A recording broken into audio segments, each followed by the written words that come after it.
Мен соцсетияга өзүм жазып чыккам. Мындай насилияларды токтотуш керек деп. Требуем справедливости! Требуем справедливости! Требуем справедливости! Требуем справедливости! Право оказывается подавать своим төлөргө болсун деп.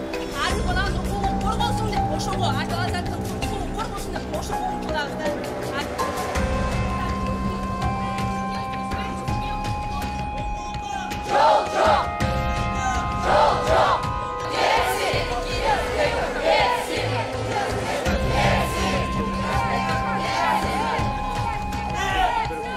Президент тараптан ушул маселеге көңүл бурулбай жатат. Биз абдан таң калып жатабыз.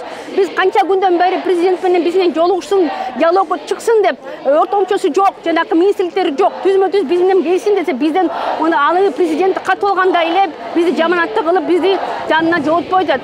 Бул деген ушунчалык мында кош көңүлдүү кадровый саясатка деген МВД тараптан кош көңүлдүк болгон. Ушунчалык балдардын укугун тебелөө, энелердин укугун тебелөө эч убакта мындай болгон эмес. Требуем справедливости! Требуем справедливости! Требуем справедливости! Нет педофилии!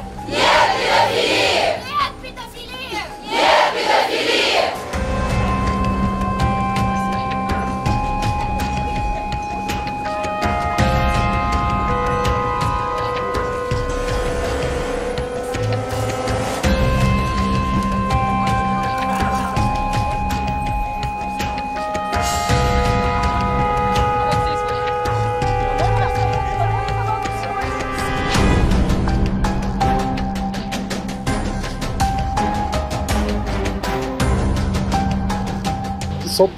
Сот залына киргизбегенин себеби бул сот отурумунун жабыктыгы боюнча болуп атат да. Бирок омбудсмен жөнүндөгү мыйзам боюнча биз эгерде ошол сот отурумуна катышкан тараптардын макулдугу болсо, биздин кирүүгө укугубуз бар болчу.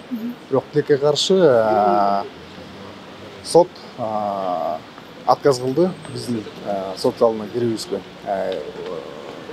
Кыргыз Республикасынын жазык процессуалдык кодексинин 291 статьясына киши ошол мыйзам жол бербейт деп.